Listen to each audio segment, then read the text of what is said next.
Good morning, students. In the last class, you have learned what is an amplifier, what is a feedback amplifier, and what are the advantages of a feedback amplifier in terms of negative feedback and positive feedback amplifier, and what are the properties of negative feedback amplifier we have analyzed. So, in today's class, we are going to see what are the types of feedback. In that, we are going to learn what is a voltage series feedback circuit. So, you are having four types of feedback amplifiers. One is the voltage series feedback amplifier, voltage shunt feedback amplifier, current series feedback amplifier, and current shunt feedback amplifier. As per your syllabus, it is given description of the first voltage series feedback amplifier. So let us study about what is a voltage series feedback amplifier. It is also known as series parallel feedback. So whatever you are observing there, it is a block diagram of the voltage series feedback amplifier. So you have an input voltage Vin which is fed to the amplifier A, and there is one other input Vi which is the feedback input, and in the other side of the amplifier you can observe the output part. There the output is taken across the load resistance RL, and the output signal it is named as V0. And for this amplifier you will be having the input resistance, input impedance ZIF, and the output impedance it is represented as ZOF. And below the amplifier you can observe there is a feedback network, and input to the feedback network it is taken from the output of the amplifier, and this feedback network will process the output, and this will be fed as a feedback output to the input circuit of the amplifier. And you can observe here the feedback is negative, that is the output signal it is added to the input and it will be in opposite phase, hence the overall input signal is reduced whichever we are going to fed for the amplifier. So you can observe that the input voltage is Vi, which can be written in terms of difference of the input voltage Vin and the feedback input beta V0. So Vi is equal to the actual input fed to the amplifier Vi, we can return as the input voltage Vin minus the feedback voltage beta V0. And we know the gain of the amplifier A will be equal to V0 by Vi. That is, gain can be written as the output voltage by input voltage. So from that I can write what is V0. So V0 will be equal to A into Vi, where A represents the gain of the amplifier without feedback. So in the next step, instead of Vi, I am going to write in terms of Vin and the beta V0. So Vi it is replaced with Vin minus beta V0. Then in the next step we have multiplied with A, will be getting V0 as A Vin minus A beta V0. So now let us rearrange so that we'll be getting the gain, which is nothing but the output voltage by input voltage. So let us rearrange this equation and we'll write what is V0 by Vin. So finally we are getting V0 by Vin as A divided by 1 plus beta A. So this represents the gain of the amplifier with feedback. So hence I have written the gain with feedback as AF is equal to V0 by Vin, which is equal to A divided by 1 plus beta A. So this is the equation which shows that the amplifier gain it is reduced by a factor of 1 plus beta A. That is, if you are making use of a negative feedback amplifier, the gain will be reduced by 1 plus beta A. And this is the generalized result and it applies for all types of feedback circuits. So in a negative feedback circuit, we can show that even the input impedance also it is increased by an amount of 1 plus beta A.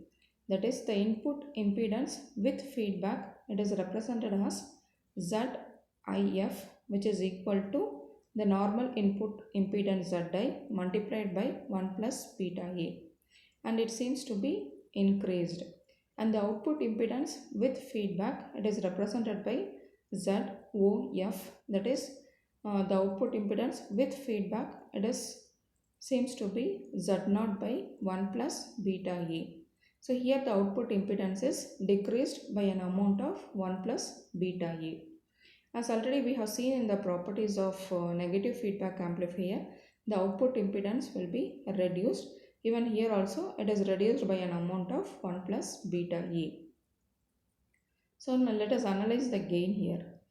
As we know, the gain is equal to AF gain is equal to A divided by 1 plus beta A. And as beta A is very greater than 1, we can neglect 1 in the above equation and you can write what is AF. So AF will be approximately equal to A divided by, leaving that 1, it is beta A. So divide A, will be getting the gain as 1 by beta.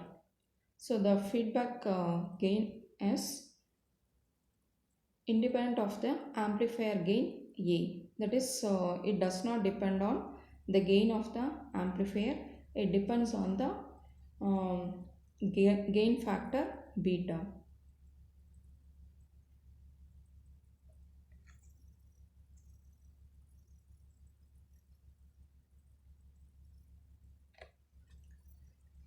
So let us go to the next topic.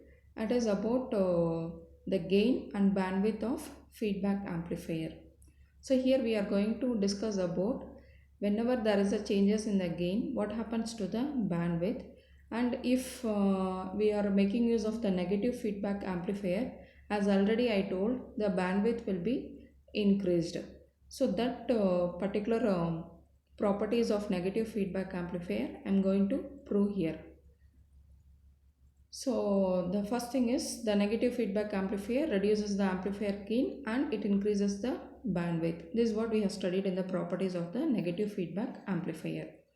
So in order to prove this, I am considering a RC coupled amplifier, which is where I have made use of a negative feedback as a feedback amplifier, where the feedback is used, there it is a negative feedback. So I have taken a RC coupled amplifier with feedback as negative. So here if I am going to analyze the RC coupled amplifier with the help of a graph which is shown here down. So I have taken the chart which is gain versus the frequency. So if there is a increase in the frequency, the gain is represented as A0. So the frequency are F1 and F2. Initially the gain increases and it reaches a maximum of A0 and it remains the same for a particular frequency. Later it decreases, the gain decreases. So overall if you see the bandwidth of the amplifier, it is F2 minus F1. As F1 is very less, I can consider the bandwidth of this particular amplifier as F2 alone. That is what I have represented. Bandwidth, it is approximately equal to F2. Whereas I have used the same amplifier with negative feedback, and then I am observing the graph between the gain and the frequency. Now it is represented as F1F, and it increases as frequency increases, the gain increases to AOF, then it is stable, and then after F2F it reduces. And if you observe the bandwidth, it is the difference between F2F minus F1F, and since F1F is very less I can take the bandwidth as 1 is equal to approximately equal to f to f. So we have taken two different bandwidth. One bandwidth, it is without the negative feedback, whereas the bandwidth is seem to be approximately equal to f2. Whereas if I am making use of the negative feedback, I am getting the bandwidth as bandwidth f, which is approximately equal to f to f. And also you can conclude that here the gain, that is the stable the constant gain a naught, if it is multiplied by the bandwidth, it seems to be equal to the gain of the amplifier with feedback multiplied by that corresponding bandwidth. That is, if there is an increase in the gain, the bandwidth decreases. That is, in the case of first one, the gain is more a naught, whereas the frequency is less. So this product, it seems to be equal to A OF into F to F. That is, with negative feedback, I can say that the gain is reduced whereas the bandwidth is increased. So I am concluding here the bandwidth is seem to be increased if I am making use of the negative feedback, and the increased bandwidth is F to F. So similarly, if you plot it for different frequencies with negative feedback, constantly you will be getting a product of gain bandwidth which seems to be the same. So thereby I conclude, if I am making use of a negative feedback in an amplifier, I will be getting a increased bandwidth, whereas the gain will be reduced at the same cost.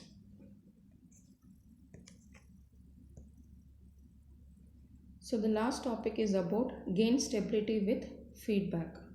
So here what I am going to analyze is if there is any relative change in the gain of the amplifier, how it affects the amplifier gain.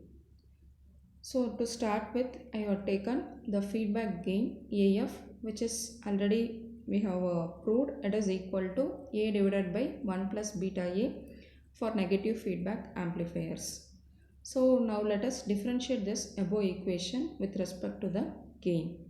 So differentiate dAF with respect to AF, which is equal to, and 1 by beta A can be taken as constant, and the differentiation of A is dA divided by A. So as we know beta A is greater than 1, we can neglect that 1. 1 by 1 plus beta A can be written as 1 by beta A into the differentiation of the amplifier gain.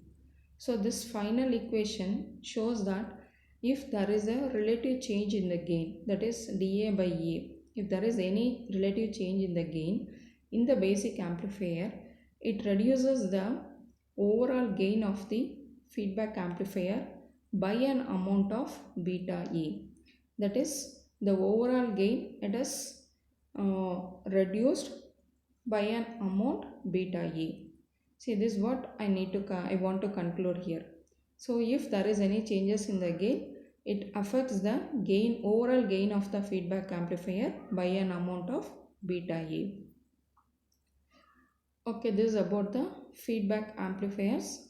So in the feedback amplifiers, completely we have studied what is the feedback, what are the types of feedback amplifiers, and under the types of feedback amplifiers, we have learned what is a voltage series feedback amplifier and how the gain is obtained in a voltage series feedback amplifier, and also we have studied what is properties of negative feedback and what are the advantages of negative feedback, and finally we have proved that if there is any decrease in the gain, whether the bandwidth is increased or not in the case of negative feedback, and finally we have studied what is the gain stability with respect to feedback also. Okay, this completes your feedback amplifier part. Okay, thanks for watching. Let us continue in the next video. Thank you.